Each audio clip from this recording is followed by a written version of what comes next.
Greetings, friends. I have with me today Dr. Matt Edwards. Matt is the Chief Clinical Officer working with Thrive Worldwide, which is an organization I'll actually get him to describe in a minute. But his role in Thrive developed from being the medical director, director of individual thriving, and now he's Chief Clinical Officer overseeing a multi-disciplinary clinical team. You've got medical, psychosocial, and occupational health clinicians.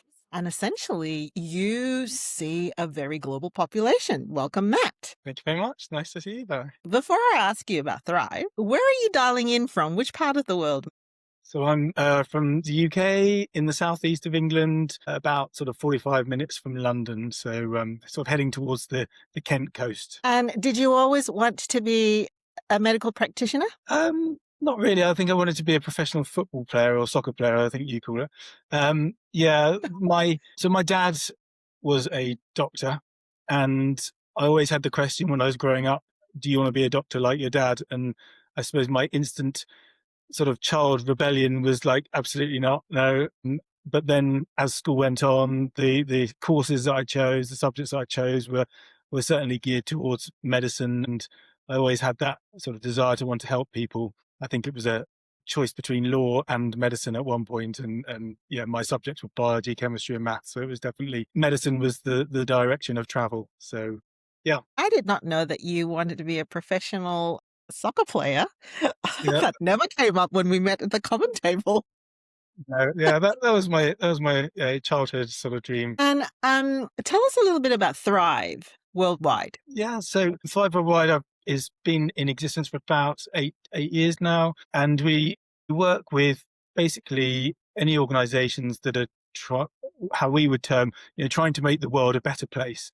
So we deal with all sorts of people: aid workers, humanitarian workers, mission workers, and we do quite a big work with faith leaders, especially church work in the UK, but also globally. Yeah, so we have people all over the world. We have a bit of a hub in the UK and a bit of a hub in Nairobi in Kenya, but we have a number of practitioners, both medically but more psychosocially, dotted around the globe. So we provide clinical support, which is sort of my remit, but we also do leadership work, training, a whole array of services to support teams and individuals and organizations to essentially thrive. And that's, our word thriving is what we're really wanting to seek to do to those organizations and teams so that they can go out and do the good work that they do wherever it is in the world.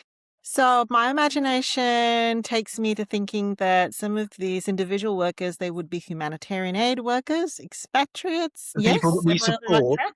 the people that Yes. we support, yeah, all sorts. But yeah, humanitarian workers, aid workers, missionary workers, NGOs, but yeah, all sorts of people. Also, yeah, a vast majority or a vast amount of church workers in a few different ways. As I said, partly the occupational health, partly the medical, partly psychosocial, also training and leadership workshops and so on.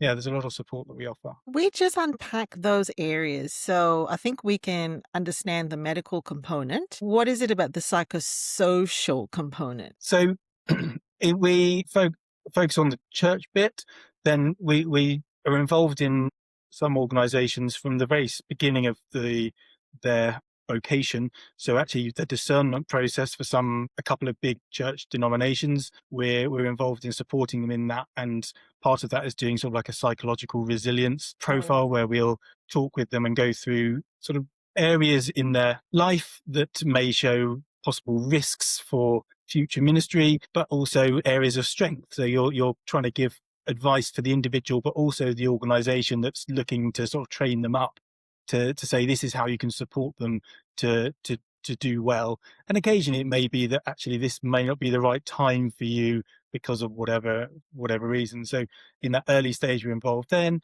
During their actual ministry, it may be counseling, coaching, spiritual direction, maybe areas of training, as I said. We do a number of different training sessions for helping clergy in the sort of early stages of their ministry, dealing with conflict, managing difficult situations. So there's a number of different training sessions that we support them throughout their ministry. And then we even do some stuff towards retirement with sort of psychosocial debriefs, how to finish well, and that sort of thing. So that's the sort of psychosocial part. And occupational health is Mm. really more to do with the way that we use it is more sort of ill health generally, but equally we're involved with the occupational health in the early stages of ministry. So again, that selection phase, we're involved in doing a sort of screening, paper-based Mm. tool that we can then advise the organization that's looking to train them up again on how you can support them with whatever conditions they may already have to thrive, to do well in their ministry. What is it they're going to need to be successful in their ministry? So that could be some kind of physical illness, could be some mental illness, could be Mm. neurodiversity, all sorts of different aspects, but it's trying to help. So it's not, again, it's not saying this person isn't fit for ministry. That's not what we're involved in. We're about how to support them to do Yeah. well, and how to get the church to adapt or put things in place to help them do well. So I'd imagine, because the Center for Effective Serving, we provide these sorts of psychological assessments for candidates. I'm curious to see whether our experiences match up. You know, deep in your heart, we know we're not supposed to make decisions based on just an assessment. But what have you observed as being when you look at a person, you go, oh yeah, this is going to be okay. This person is going to thrive in ministry. What are your broad observations about what contributes to that? I suppose in one sense, I'm not directly involved in that, but some of my colleagues generally do that. But I think on a general basis, when you're seeing them, there's showing signs of resilience. There's good coping mechanisms. There's signs in there. It's not saying that they've not had bad stuff happen, but it's how they've adapted to them, how Mm. they've coped to those situations, and what things they've put in place that helps them Mm. actually to do well moving forward. So it's those aspects of resilience, and actually somebody who's completely not had any problems and Yeah.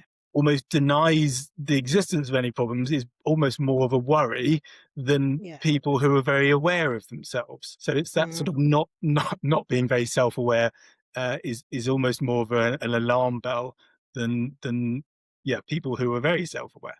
So that's one of the things that I've learned from some of my colleagues. I think that's an important point that you've raised, and I'm going to take this back to my team to tinker around a little bit. It's that denial, isn't it? I mean, for us, it's part of a clinically working as therapists. I think it's part of a stage of change that everybody goes through when they're thinking about vulnerabilities. But that's a really good point. So we met in Houston, and I think you were the first workshop or session I attended. And I was interested, I think, in two things that you presented on that I think I haven't spoken before about professionally, but also the podcast hasn't had before, which is one, the physical health of people in clergy. But you also spoke, I think, a little bit about the whole spectrum of taking care of our ministry workers, inclusive finishing well in retirement. So Right. I'd love to delve into that a little bit more. Before I do that, I also have this question of Thrive works with the Diocese of Oxford. Is that correct? Yeah, amongst others, but yeah. Amongst others. Okay, I'm sorry. That's what my AI notes took of your workshop. It says here, feedback with the Diocese of Oxford. Yeah, so I think I shared a quote from the Diocese of Oxford that just was, yeah, just saying thank you for the sort of holistic work that we did with them. But yeah, they're one of about, I can't remember the actual figures, but about 30 different dioceses we work in the UK, which is just over half, I believe. What is the nature of that partnership when you are working with the whole diocese? What does that entail? So quite often it is to do with the occupational health side of things. That's the big part of what we do with a lot of these dioceses, and we've got a good reputation in the UK for that work, and it's sort of been spread by word of mouth largely. So essentially, when either there's a problem with the clergy or some other person who's working in the diocese, so it could Mm. be an HR person or somebody in their team as a whole, then they will refer them to us to review them for returning to work, how to return to work. We also do things like ill health retirement. If somebody needs to retire on the basis of ill health, they need a third party to sort of give that the rubber stamp for their pensions and Right. that side of things. We are one of the providers who do that. Also, some in the UK, at least, to keep practicing after the age of 70, you need to have a sort of a because the retirement age is 70, so you need to have a Mm, sort of medical go ahead that this person is still okay to carry on with the demands of the work. And that's we do sort of an over 70s review as well. So working with the diocese, that's one of the areas. There is also that area earlier that I mentioned about the sort of teaching and training. So sometimes we put on mm, workshops for different areas, and we'll either go to them to do it, or we can do them remotely as well. So there, that mm. would be our main bits that we do that with. Occasionally, we've got a few of the diocese signed up to do medicals, which obviously we'll talk a bit more about later. And we've got a couple of larger denominations who are also signed up to do medicals for their more senior church leaders. Yeah. What motivates a whole diocese to take this approach? Is it legislation, desperation? I think there's a certain amount of sort of, care, duty of care for their Okay. staff and so on. Obviously, as a part of, I suppose, employment law for the general staff, I believe the ministers aren't on a traditional kind of employment contract, so that it's a bit slightly different with them. But again, Yeah.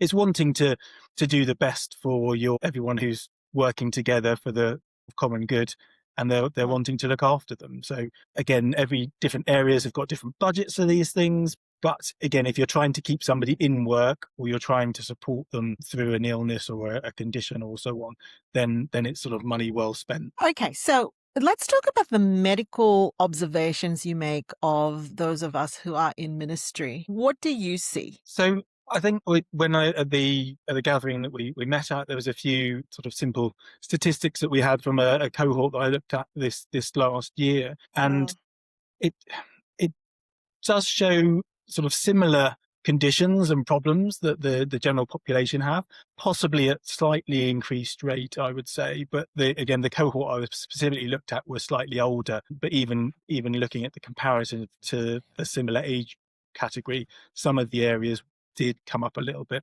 more percentage wise in mm, the church leaders that we looked at. So you've got things like obesity was, so for the group that we looked at, was about 83%. That was overweight and obese, sorry. Then we've got diabetes was about 20%.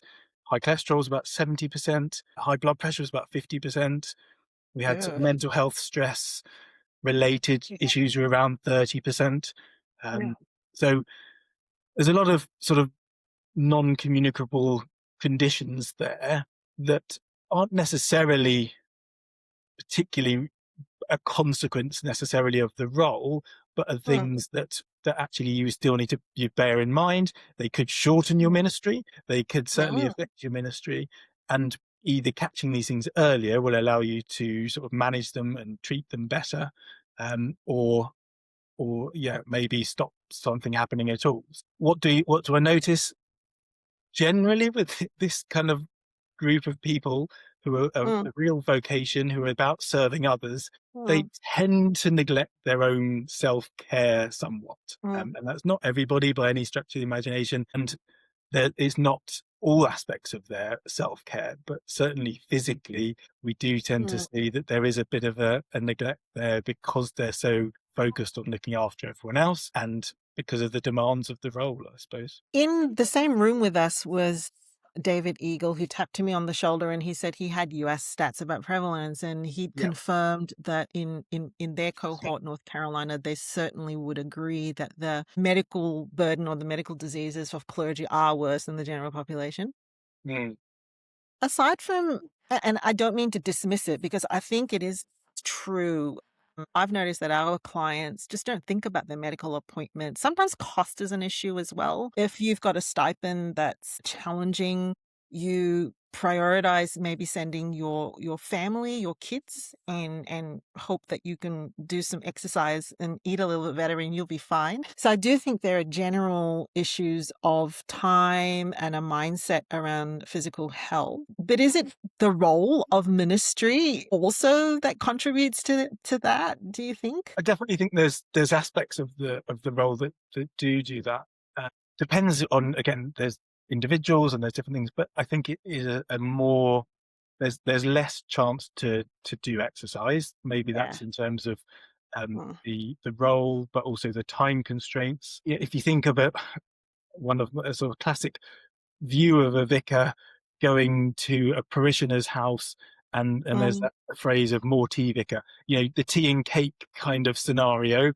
mm, Do you offend the person that you've gone to say, no, I'm not going to do yeah. this?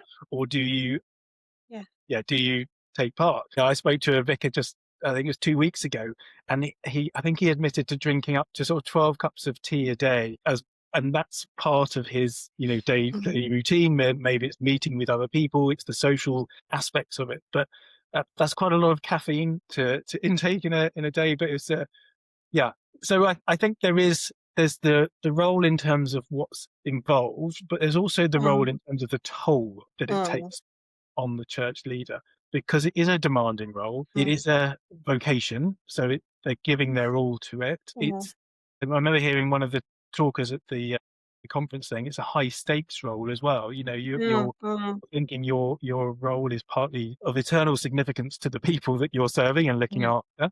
Yeah. You don't have an off switch in terms of if you're a pastor or a clergy in that particular parish.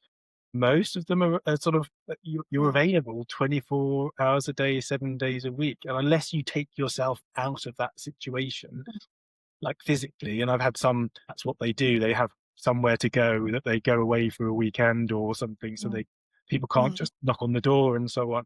But it's still hard. Nowadays we can be accessible all the day, every day, with emails, with phone calls, with text messages. mm, So you've mm, got to be really, and that's one of the things I often talk to people about is their boundaries. Is mm, what are your boundaries? How are you going to try and create a few to at least give you a bit of you time and to enable you to switch off? Because you do find, and again, there were talks at the common table about the sort of low level stress that mm, we can carry, that mm, sort of cortisol build up and continuation that ultimately yeah. will have effects on our bodies, whether we like it or not, eventually. And if you don't have those times of rest, they don't have those times of good sleep, of Yeah. time away, of time out, then Mm. eventually something's gonna break. So yeah. You've mentioned a few things that I was thinking about. So chronic stress as a medical professional, because as a psychologist, our thinking is that chronic stress in some ways is more costly than a single event acute stress in some ways. Repeated traumatic stresses is not great for your system, but it has a similar psychological mechanism. You're always in that sort of state of your body and mind's not at rest. Mm. Physically, chronic stress, as in that sort of, even if it's a humming stress, being switched on morning to night, thinking about your parishioners before you go to bed. That email is the first thing that you think about in the morning. What does that do to the body? Yeah, exactly, and that's where these things like the blood pressure is Yeah. gonna be at a level where it's not coming down, it's sort of staying up. So that's not going to be, your metabolism's not going to be as good. That's where the sort of diabetes comes in, the Yeah. obesity side of things. So Yeah. yeah, it definitely will have a knock-on effect on the physical health as well. So and everyone carries stress in different ways, and for some people that low-level stress will start to exert itself through physical manifestations, whether it's stomach conditions, whether it's acid reflux, whether it's muscular Mhm. problems, neck problems, headaches because of muscular tension and so on. It's always there are your body releases it some way, and it's Yeah. quite often not necessarily in a way either you think you can relate it or you want it. But yeah, it will come out sadly in one way, shape, or form eventually. So, I was also thinking that when you start your ministry, you're younger. Yeah. And by the time you're in season ministry, you're probably doing a lot more complex ministry as well. Mm. And you're at a stage of life sort of heading, mid 40s into 50s, your body composition is changing. But I'd assume that that would be true of any kind of executive. So you see the broad range, senior executives are in a similar situation. So what's the deal with our clergy as they age and their health? What do you think that's about? Yeah, it's a tricky one, but I think it is just a cumulative effect of the things that we've been talking about. Because on the whole, I think when when they're starting, they're again similar to any of the general population generally, but it's that cumulative effect of not making time for yourself, of not getting out and exercising, of Mhm. maybe eating the wrong things as sort of comfort, or being given it and not being able to say no, and that low level stress that we talked about. Yeah. Because I Yeah. don't know of any other job that is quite that full on. An old fashioned doctor who equally used to be 24 hours a day, 7 days a week Mm, in the mm, same area, that's a similar kind of thing. And you do see sort of pairing professions, vocational professions, whether it's teachers, social workers, doctors, and so on, equally have sort of similar problems of not looking after themselves, they're too busy looking after others, and so on. But I think the unique thing with the being a pastor, a vicar, a clergy, is that thing of not being able, almost not being able to get away. You know, there's no clocking off, that you're yeah. always accessible. Now, unless you've Yeah. got those good hard boundaries in place, or you've got a good team to support you and take some of that load. Yeah. And the other aspect that haven't mentioned yet is, and again, it came up in the conference, is loneliness, which is a whole nother thing to talk about. But actually, even though somebody can seem like they've got lots of contacts and a community, they can still be lonely. And especially as a leader, they may experience that loneliness. And COVID Mm, really taught us the detrimental effects of mm. loneliness on, again, on our physical bodies, on our mental health. And I think that's another aspect that we really need Oh, to yeah. help with this particular Yeah. role, where Yeah. you're Yeah. kind of on a pedestal for a lot of people, and Mm, it's how you manage that. Do you try and act up to this person that is impossible to be, or do you realize your own problems and yeah. difficulties and accept that? It's a tricky one. And do people want to be friends with their parishioners? Do they see that as a Mm. boundary to cross? And it's complicated role, and I think that's part of the issue. Yeah. I mean, as therapists, we learn that there are different ways to understand loneliness, but one of the most physically, not just emotionally, painful experiences of loneliness is being in a room full of people where you believe and you think and you should belong, and yet still feeling on the outside. Absolutely. That does things to us, not just psychologically, but at a cellular level. I think psychological studies have shown that it actually induces physical pain. Right. Yeah. Which brings me to mm, not necessarily a direct correlation, but one of the startling things that I discovered is that you said that musculoskeletal issues in this group is also of concern. Can you tell us a bit about that, Matt? That's just some information, a bit of data we got from our occupational health team, Mm, some of the different conditions that they see in their general work, but also in the work with the church leaders. And there's a high proportion of what they deal with is sort of mental health, then a sort of slightly lower proportion is physical health related, and then a proportion of that is mm, musculoskeletal. The percentage varies on which sort of month we took, but somewhere between 25, so a quarter of the referrals, up to closer to about 45%.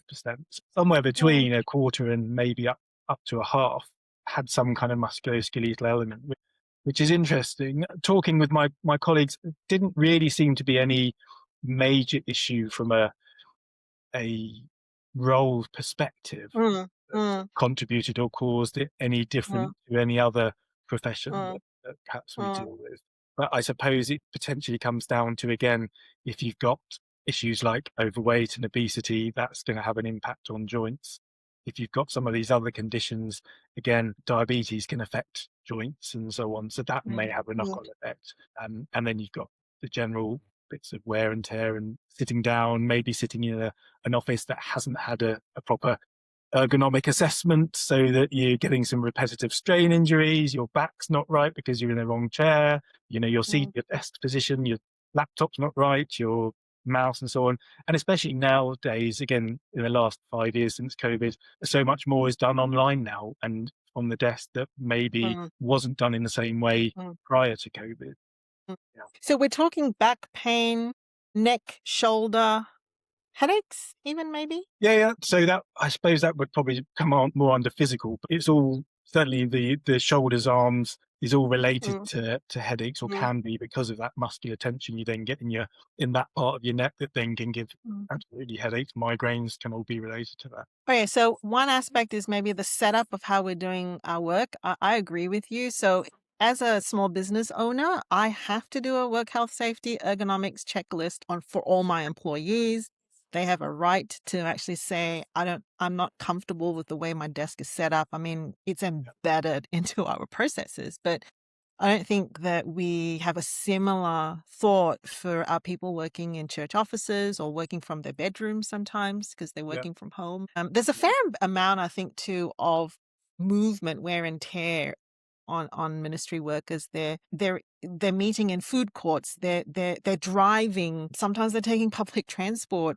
There are all kinds of these sequelae that comes, I think, from maybe being an occupation that hasn't had a full, thorough check yeah, as to whether things are set up well for them, not yeah. just psychologically, but physically as well. Absolutely, and again, you lead to the fact that there'll be all sorts. It's not as straightforward as let's get your desk set up right, because there's so many different parts of their role where they may be sitting in Mm, a seat in a church, a village mm, school. It may be doing something at a school one day, so sitting in a school seat that's not right, mm, going into somebody's house where mhm, their sofa is not mm, really great for their back. Maybe their car, they've got the mm, seating, certain car manufacturers that are quite renowned yeah, for good seats, and those who are yeah, renowned for bad seats. And if you're in there for quite a period of yeah, time, that's yeah. going to have an impact. So Do yeah, you know, I remember too when our kids were little, they got the best shoes. yeah, But I'd go into the local like Kmart or something like that, and I'd that's say, the thing. the budget is $15 for me. Yeah, And of course I do everything in those shoes. So it's also probably a way of thinking about how we make decisions for our own physical health, our mattress, our shoes, yeah. those sorts of things. How often do they change their mattress? That's a good one for back. So pillows, as you say, footwear can have an impact. So you quite often see people who have a problem with their, I don't know, hips or knees or back. Mm, And actually it can be mm. something as silly as the shoes they're wearing because of, poor fitting shoes and so on. Because there's that sort of knock on effect with your skeleton, that if something's out of line slightly, then it has a knock on effect elsewhere. So yeah, there's all different aspects that could do I'm being very conscious about how I'm sitting right now, Matt. I'm highly convicted. it. Which brings me, I think, now to this part that I really wanted to talk to you as well about the finishing well, the retirement picture, the physical health for our people in ministry who've done their time. And what are you noticing and what are you concerned about in that space? So we're lucky enough to do a few sort of retirement talks for people as they're approaching retirement.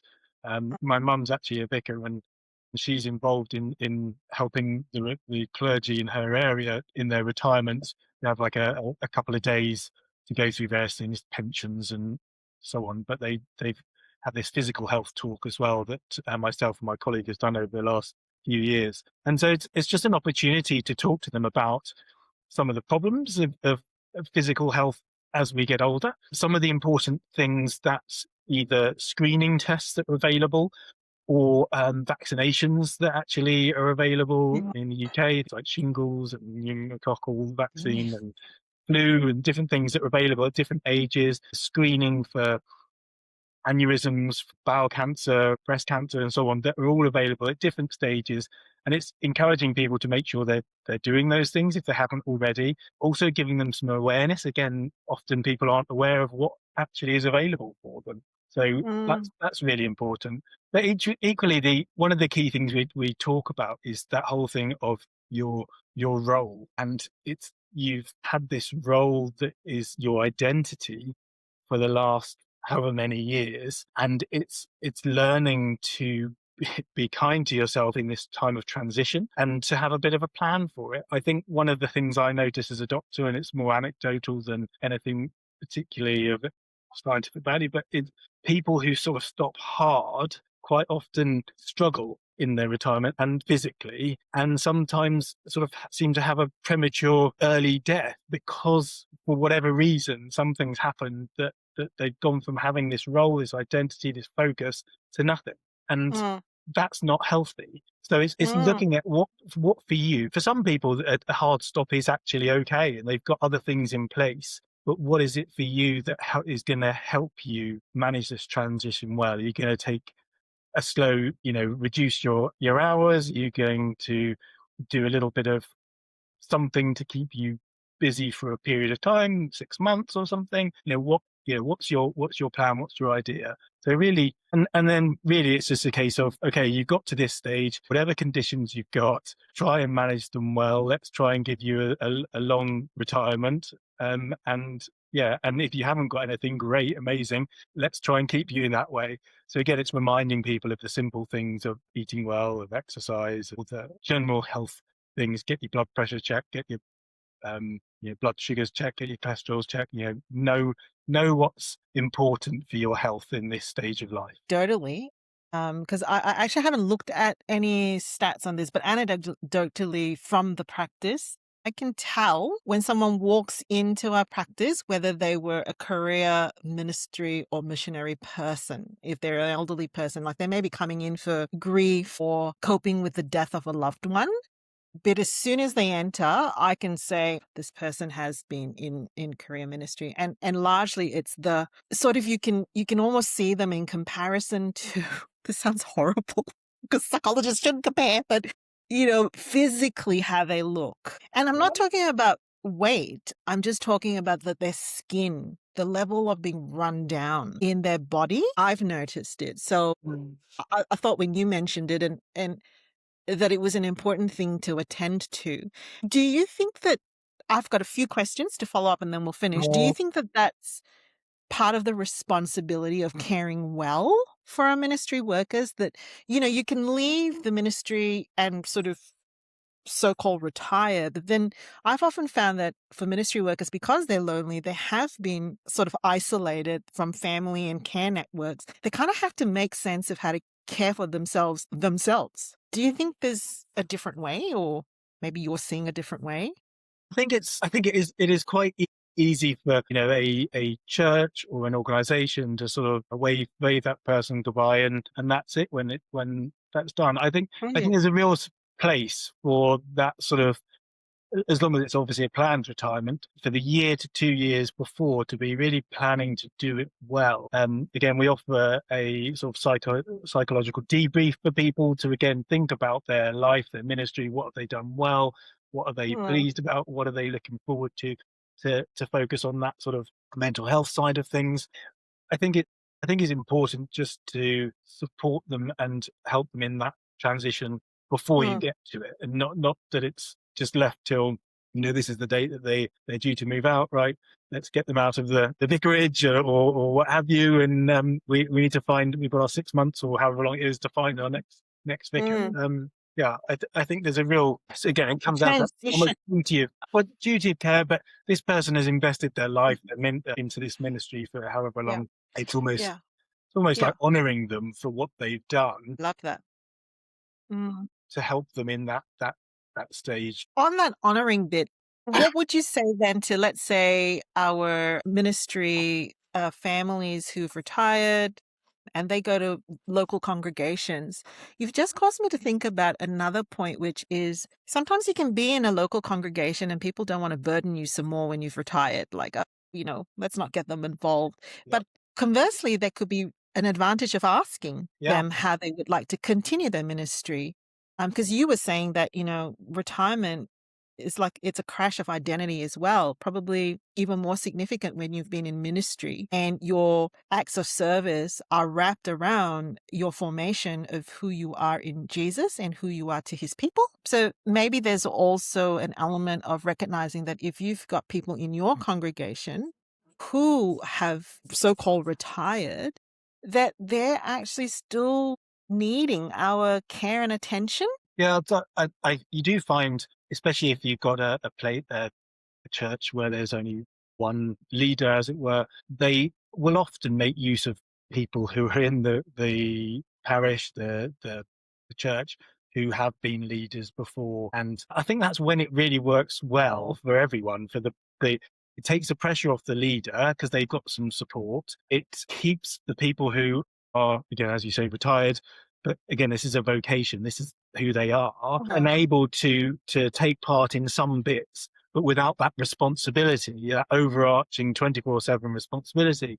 They can actually, a friend of mine worded it when they were retiring from not church work, but actually, what's your passion?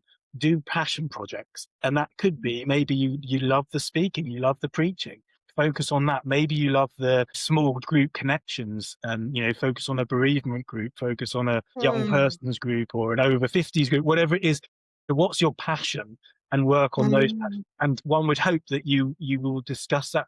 The difficulty again is where do they then retire? Are they going to stay in the same area? Do they move out and start afresh? Which brings in all sorts of other bits as well. But it would be good to do that well by, if they're staying, being able to see what it is that they enjoy and what would they like to continue to do, without saying, I've got these gaps, can you fill them? Sort of fitting them mm, into what you want. yeah, Actually mm, honouring to see what would you like to do. And again, mm, somebody coming into a new parish, mm. hopefully getting to know the new vicar, and again that whole conversation of how can almost we serve you by allowing you to keep doing what you want to do. So even I did listen to your podcast with David, and he said about when he started his as a pastor, how there were 3 or 4 older, Yes. more experienced people, and it was only through their sort of mentoring and support that actually he was able to really do that well at the beginning.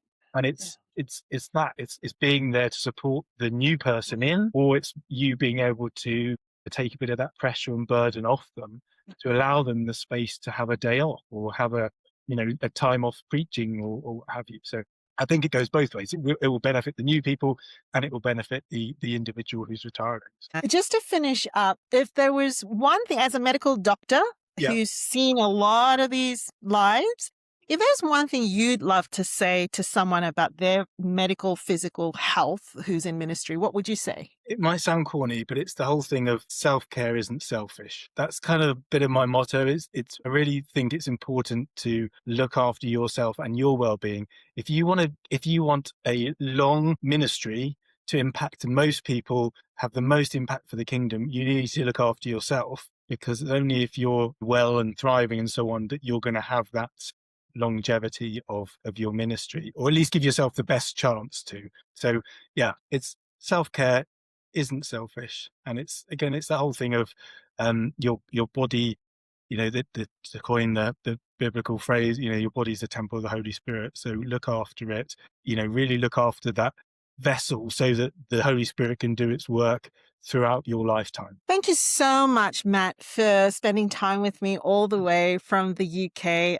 It was a joy to talk with you today on the podcast, as it was a joy to get to know you and talk to you at the conference. Thank you so much. Thanks, Valerie. Great to talk to you. Yeah. See you later, Matt.